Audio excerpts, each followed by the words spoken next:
ایک صحابی تھا حضور کا، اس کا ظاہر نام تھا، وہ دیہات کی ترکاریاں لاتا اور مدینے میں بیچتا، اور حضور علیہ الصلوۃ والسلام شہر کی چیزیں اسے تحفے میں دیتے۔ ایک دن وہ کوئی چیز بیچ رہا تھا، حضور پیچھے سے گئے، چپکے سے جا کے اس کی آنکھوں پہ ہاتھ رکھ لیا۔ یہ کبھی آپ نے بھی کیا ہوگا، اس کو کہتے ہیں کولی بھرنا۔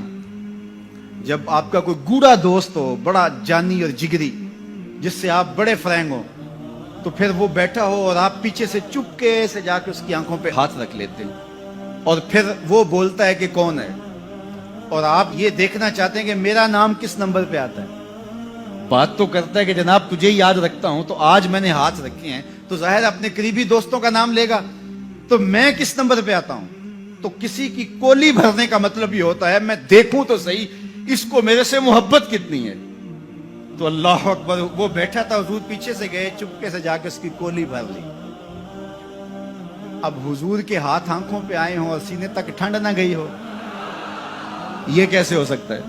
اس کو نہ پتا چلا ہو کہ حضور ہے، بلکہ حدیث میں آتا ہے کہ وہ بولتا نہیں، حضور آنکھیں دبا رہے ہیں اور وہ بولتا نہیں، بلکہ جب اس کو یقین ہو گیا کہ حضور ہی ہیں، تو اس نے اپنی کمر کو پیچھے حضور کے سینے سے جوڑ کے رگڑنا شروع کر دیا، اور حضور دبا رہے ہیں کہ یعنی وہ بتائے کہ میں کون ہوں، لیکن وہ بولتا ہی نہیں ہے۔ مجھے میاں صاحب یاد آئے، لوگ تو اس کو مجاز کے معنی میں لیتے ہیں، میں یہاں یہ شعر پڑھتا ہوں۔ سفنے دے وچ ماہی ملیا تے گل وچ پا لیاں باواں، سفنے دے وچ ماہی ملیا تے گل وچ پا لیاں باواں، ڈر دی ماری اکھ نہ کھولاں متاں پھر وچھڑ نہ جاواں، ڈر دی ماری اکھ نہ کھولاں متاں پھر وچھڑ نہ جاواں۔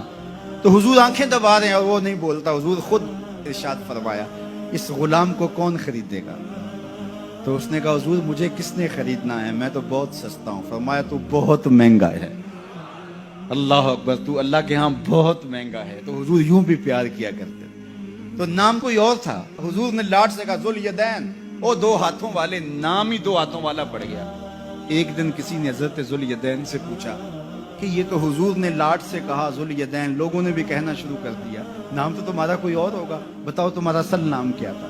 حضرت ذوالیدین بولے میرا اصل نام وہی ہے جو حضور نے رکھ دیا ہے۔ ساری زندگی اپنا نام ہی نہیں بتائے، کہا میرا وہی نام ہے جو حضور نے رکھ دیا ہے۔ حضرت سفینہ رضی اللہ تعالیٰ عنہ، اللہ اکبر، سفینہ کس طرح ان کا نام پڑا؟ نام اس طرح پڑا کہ جب قافلہ چلتا تھا تو حضرت سفینہ جو ہے وہ پیچھے رہتے، حضور نے کہا کہ تم ذرا پیچھے رہو، قافلے میں سے کسی شخص کی کوئی چیز گری پڑی ہو تو وہ اٹھا لیا کرو۔ پھر قافلہ جہاں پڑاؤ کرتا تو وہ آواز دیتے بھئی کسی کی کوئی شے گم ہے تو وہ مجھ سے لے لے۔ تو کسی کی کوئی چیز گری ہوتی، کسی کا جوتا گرا ہوتا، کسی کی کوئی اور چیز گری ہوتی، کسی کا کوئی برتن گرا ہوتا، تو وہ ایک دن حضور نے دیکھا کہ انہوں نے بہت ساری چیزیں اٹھائی ہوئی، اور سفینہ عربی میں کشتی کو کہتے ہیں، بڑی کشتی کو۔ تو حضور نے فرمایا تو سفینہ ہے، تو کشتی ہے؟ اللہ اکبر، نام ہی سفینہ پڑ گیا۔ ایک قافلے میں بچھڑ گئے، پیچھے رہتے تھے، بچھڑ گئے، قافلہ نکل گیا۔ اب جنگل ہے اور کوئی رستہ سجھائی نہیں دے رہا۔ خیر کیا دیکھا کہ ایک شیر ہے، انسانی بو سونگ کے حملہ آور ہونے کے لیے آگے بڑھا۔ تو شیر جب قریب آیا نا اور حملہ کرنے لگا، تو حضرت سفینہ نے شیر کو کیا کہا، سن لو ذرا۔ شیر کو مخاطب ہو کے اس کی آنکھوں میں آنکھیں ڈال کے کہا یا ابل حارث انا مولا رسول اللہ صلی اللہ علیہ وسلم، اے جنگل کے بادشاہ سن، میں رسول اللہ کا غلام ہوں۔ بس آپ کے کہنے کی دیر تھی، اس نے دم ہلانا شروع کر دیا، اور وہ آگے آگے چلتا تھا۔ راوی لکھتا ہے کہ وہ آگے آگے دوڑتا تھا اور آوازیں نکالتا تھا، اور اگر اور کوئی جانور ہوتا تو اس کو بھی کہتا پیچھے ہٹو۔ وہ پروٹوکول گاڑی نہیں ہوتی، وہ پروٹوکول کے طور پہ آگے آگے چل رہا تھا، یہاں تک کہ قافلے تک پہنچا کے پھر واپس آتا ہے۔ جو خدا اور رسول کا ہو جاتا ہے، زمانہ اس کا ہو جاتا ہے۔ تو کہا کہ تم کس کی تلاش میں لگے ہو، آؤ ذرا ان کے ہو کے تو دیکھو۔